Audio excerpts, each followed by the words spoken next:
नमस्कार, आओ मिलकर सीखे चैनल पर आपका हार्दिक स्वागत है। इस वीडियो में मैं लेकर आया हूँ कक्षा 6 भौतिक विज्ञान की दैनिक और वार्षिक पाठ योजना, जिसमें प्रकरण लिया है गति।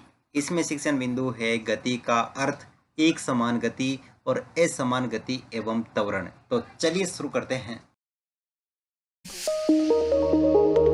प्रेजेंट बाय आओ मिलकर सीखें।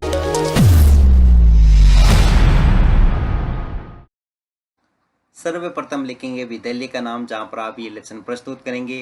कक्षा 6 विषय भौतिक विज्ञान प्रकरण गति। यहाँ पर दिनांक, कालांश और समयावधि 30 मिनट। फिर टेबल बना करके एक तरफ लिखेंगे शिक्षण उद्देश्य, दूसरी तरफ अपेक्षित व्यवहारगत परिवर्तन। शिक्षण उद्देश्य में पहला लिखेंगे ज्ञानात्मक। इसमें लिखना है छात्र गति का प्रत्यय स्मरण कर सकेंगे, छात्र गति का प्रत्यय विज्ञान कर सकेंगे। अवबोध, छात्र गति की व्याख्या कर सकेंगे, छात्र गति को समझ सकेंगे। ज्ञानोपयोग, छात्र गति से संबंधित ज्ञान का प्रयोग उच्च अध्ययन में कर सकेंगे, छात्र गति से प्राप्त ज्ञान का दैनिक जीवन की नवीन परिस्थितियों में उपयोग कर सकेंगे। कौशल, छात्र गति के विषय में जानकारी प्राप्त कर सकेंगे, छात्र गति का ग्राफीय निरूपण कर सकेंगे। अभिरुचि, छात्र गति के विषय में जानने में रुचि ले सकेंगे, छात्र गति के विषय में विचार विमर्श करने में रुचि ले सकेंगे। अभिवृत्ति, छात्र गति के प्रति सकारात्मक दृष्टिकोण उत्पन्न कर सकेंगे, छात्र गति के प्रति वैज्ञानिक दृष्टिकोण का विकास कर सकेंगे। फिर है यहाँ पर शिक्षण सहायक सामग्री, जिसमें लिखेंगे लपेट फलक, श्यामपट्ट, चौक, डस्टर, संकेतक एवं समस्त कक्षा उपयोगी शिक्षण सहायक सामग्री। पूर्व ज्ञान, छात्र गति की सामान्य जानकारी रखते हैं। फिर है प्रस्तावना प्रश्न, जिसमें टेबल बना करके लिखेंगे छात्र अध्यापक क्रियाएं, दूसरी तरफ विद्यार्थी क्रियाएं। अगर आप छात्राध्यापिका हैं तो जहां पर भी छात्राध्यापक लिखा है उसकी जगह आप छात्राध्यापिका लिखेंगे। इसमें फर्स्ट क्वेश्चन, सजीवों का सबसे उत्तम लक्षण क्या है? गति करना। गति करने हेतु सजीवों में क्या पाया जाता है? गमनांक। गमनांक की अनुपस्थिति में मनुष्य किस प्रकार गति करते हैं? साधन की सहायता से गति करते हैं। गति किसे कहते हैं? संभावित उत्तर या समस्यात्मक प्रश्न। उद्देश्य कथन में लिखेंगे आज हम गति का विस्तार पूर्वक अध्ययन करेंगे। फिर है प्रस्तुतिकरण, जिसमें टेबल बना करके लिखेंगे शिक्षण बिंदु, छात्राध्यापक क्रियाएं, विद्यार्थी क्रियाएं, विधि प्रविधि और श्यामपट्ट सार। शिक्षण बिंदु में पहला लेंगे गति का अर्थ। इसमें विकासात्मक प्रश्न में फर्स्ट क्वेश्चन, किसी एक यातायात के साधन का नाम लिखिए। रेलगाड़ी। रेलगाड़ी में बैठे व्यक्ति को स्थिर वस्तुएं कैसी प्रतीत होती है? गतिमान। गति की अवधारणा समझाइए। संभावित उत्तर या समस्यात्मक प्रश्न। यहाँ पर विधि प्रविधि में लिखेंगे प्रश्नोत्तर प्रविधि। फिर छात्राध्यापक कथन, जिसमें लिखेंगे किसी वस्तु या पिंड की अवस्था में समय के साथ परिवर्तन गति कहलाता है। यदि वस्तु की अवस्था में समय के साथ परिवर्तन नहीं होता है तो वस्तु विराम अवस्था में कहलाती है।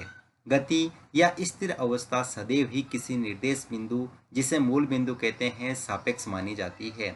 या विद्यार्थी क्रिया में विद्यार्थी ध्यानपूर्वक सुनेंगे तथा मुख्य बिंदुओं को अपनी अभ्यास पुस्तिका में लिखेंगे। विधि में व्याख्यान विधि और श्यामपट्ट सार में किसी वस्तु अथवा पिंड की स्थिति का समय के साथ निरंतर बदलना गति कहलाता है।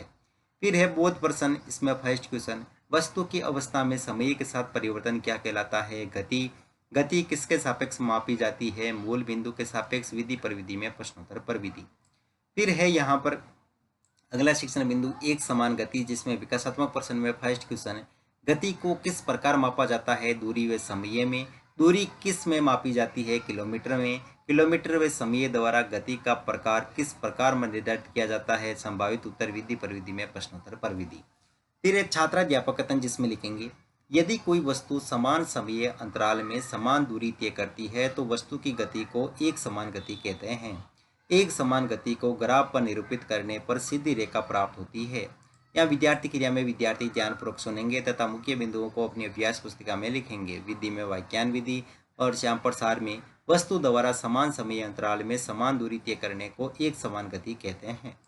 फिर है बोध प्रश्न। इसमें फर्स्ट क्वेश्चन, एक समान गति में क्या समान रहता है? समय व दूरी। एक समान गति को ग्राफ द्वारा निरूपित करने पर कैसी रेखा प्राप्त होती है? सीधी रेखा। विधि प्रविधि में प्रश्नोत्तर प्रविधि।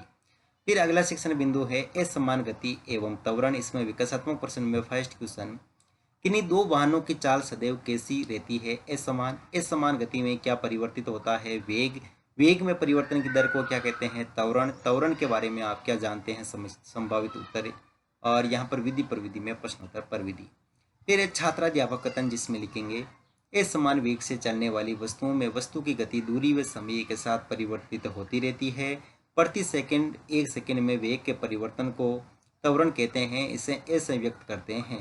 यहाँ विद्यार्थी क्रिया में विद्यार्थी ध्यानपूर्वक सुनेंगे तथा मुख्य बिंदुओं को अपनी अभ्यास पुस्तिका में लिखेंगे। विधि में वाक्यान विधि और यहाँ पर सार में लिखेंगे। असमान गति में वस्तु वेग परिवर्तित होता रहता है। वेग में परिवर्तन की दर त्वरण कहलाती है। बहुत प्रश्न इसमें फर्स्ट क्वेश्चन एक किसे व्यक्त करता है त्वरण को। त्वरण किसे कहते हैं? वस्तु के वेग में परिवर्तन की दर को। विधि पर विधि में प्रश्नोत्तर पर विधि। फिर है मूल्यांकन प्रश्न इसमें फर्स्ट क्वेश्चन त्वरण किसके द्वारा व्यक्त किया जाता है? ए, एस, एफ या टी। वस्तु के वेग में परिवर्तन कहलाता है त्वरण या गति। एक समान गति में दूरी व समय समान रहता है। सत्य या असत्य। असमान वेग से चलने वाली वस्तुओं में वस्तु की गति व समय के साथ कैसी रहती है? गति किसे कहते हैं? गहरे कार्य में लिखेंगे। एक समान गति को समझाइए। त्वरण पर संक्षिप्त टिप्पणी लिखिए और अंत में परिवेक्षक टिप्पणी।